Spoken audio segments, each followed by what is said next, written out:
বিএনপির মহাসচিব মির্জা ফখরুল ইসলাম আলমগীর বলেছেন, এবারের নির্বাচন হবে উদার গণতান্ত্রিক শক্তির সঙ্গে ধর্মের নামে মানুষকে বিভ্রান্ত করা গোষ্ঠীর মধ্যে। মহান বিজয় দিবস উপলক্ষে আলোচনা সভায় তিনি আরও বলেন, পরাজয় মেনে নিতে না পেরে পলাতক ফ্যাসিস্টরা দেশকে বিপদে ফেলার চেষ্টা করছে।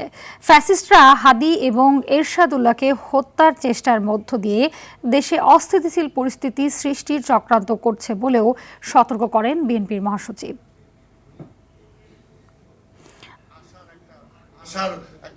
মহান মুক্তিযুদ্ধে বিজয়ের দ্বারপ্রান্তে শহীদ হওয়া বুদ্ধিজীবীদের স্মরণে আলোচনা সভার আয়োজন করে জাতীয়তাবাদী মুক্তিযোদ্ধা দল। রাজধানীর কাকরাইলে ডিপ্লোমা ইঞ্জিনিয়ার্স ইনস্টিটিউশনে আয়োজিত সভায় রাজাকার আলবদরদের পুনরুত্থান নিয়ে শঙ্কার কথা জানান মুক্তিযোদ্ধারা। এ সময় বিএনপি নেতারা অভিযোগ করে বলেন, যারা ৭১-এ মানুষ হত্যা করেছে, ধর্ষণ করেছে, লুটপাট করেছে, বুদ্ধিজীবী হত্যা করেছে, তারা আবার ধর্মের নামে মানুষকে বিভ্রান্ত করার অপচেষ্টা করছে, যা জনগণের ঐক্যের মাধ্যমে প্রতিহত করা হবে বলেও জানান বিএনপি নেতারা।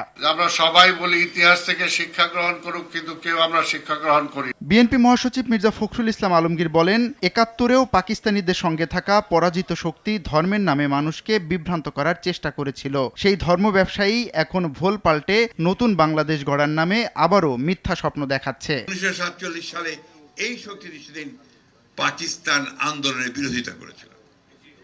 ওই শক্তি 1971 সালে বাংলাদেশের স্বাধীনতার বিরোধিতা করেছে। আজকে আবার শক্তি ভোল পাল্টে, চেহারা পাল্টে তারা কিন্তু এমন ভাব দেখাচ্ছে যে তারাই নতুন বাংলাদেশ করতে পারবে। আমরা কেন সারা বাংলাদেশের মানুষ একথা বিশ্বাস করতে পারে না।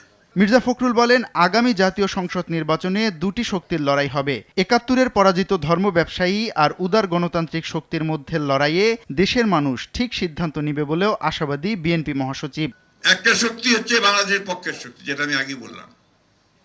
এই শক্তি হচ্ছে উদার গণতন্ত্রের পক্ষের শক্তি। এই শক্তি হচ্ছে যে সত্যিকার অর্থেই আপনি কি গণতন্ত্রকে প্রতিষ্ঠা করবেন, যে তোমার কথায় হয়তো আমি বিশ্বাস না রাখতে পারি, আমি তোমার মতের সঙ্গে একমত না হতে পারি, কিন্তু মত প্রকাশের যে স্বাধীনতা সেখানে আমি রক্ষা করবো আমার রক্তবিন্দু দিয়ে।